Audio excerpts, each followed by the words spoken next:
Hi everyone, welcome back to my channel. सोचो, आपने पूरी लाइफ एक चीज़ के लिए प्रिपेयर की हो। School, college, exams, sleepless nights, सिर्फ इसलिए ताकि एक दिन आप सक्सेसफुल बन सको। और जब फाइनली आप वहाँ पहुँच जाओ, तब डॉक्टर बोले यू हैव कैंसर। क्या आयरनी है ना। ये कहानी है पॉल कलानेथी की। पॉल कोई ऑर्डिनरी इंसान नहीं था। वो न्यूरोसर्जन था, ब्रेन सर्जन। रोज लोगों की लाइफ और डेथ के बीच खड़ा रहता था, स्कैल्पेल हाथ में और डिसीजंस सेकंड में। उसने लिटरेचर भी पढ़ा था, फिलॉसफी भी। वो सिर्फ बॉडी नहीं समझना चाहता था, वो मीनिंग समझना चाहता था। और शायद इसीलिए उसने मेडिसिन चूज की। उसका एक सवाल था, what makes life meaningful. Irony देखो, वही इंसान जिसे डेथ इंटेलेक्चुअली समझनी थी, एक दिन खुद पेशेंट बन गया। Stage 4 lung cancer, no cure. और यहाँ से स्टोरी शुरू होती है। सोचो ज़रा, कल तक जो इंसान राउंड्स ले रहा था, आज हॉस्पिटल बेड पर है।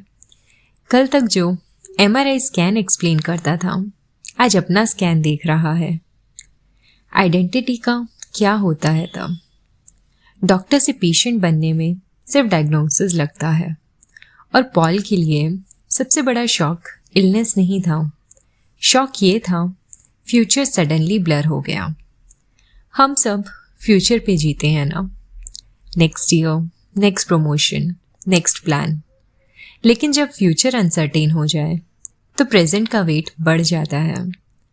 पॉल ने केमो स्टार्ट किया, पेन, वीकनेस, साइड इफेक्ट्स।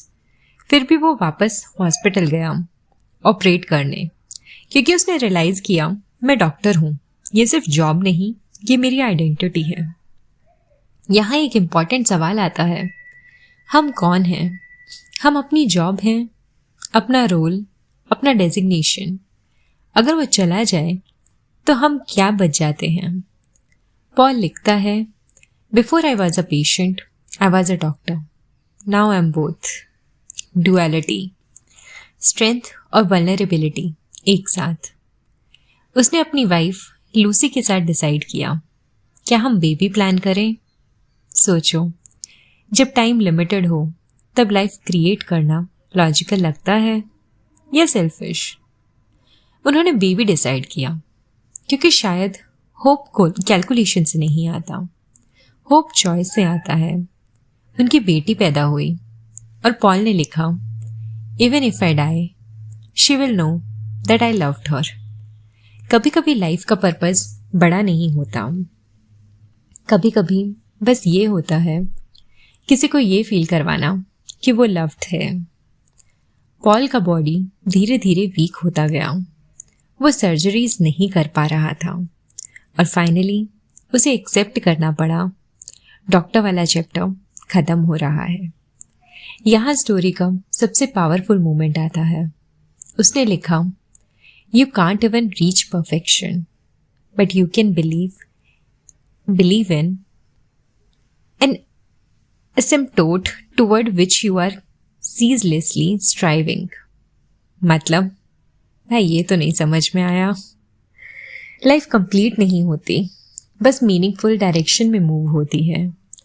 और शायद हम गलत क्वेश्चन पूछते हैं। हम पूछते हैं, how long will I live? शायद बेटर क्वेश्चन है, how should I live? Paul की लास्ट डेज ICU में गुजरे, लेकिन उसकी राइटिंग काम थी, फियर ड्रिवन नहीं, रिफ्लेक्टिव। जैसे वो कह रहा हो, डेथ ऑपोजिट ऑफ लाइफ नहीं है, डेथ लाइफ का पार्ट है। टाइटल भी देखो, व्हेन ब्रीथ बिकम्स एयर। कब होता है ये?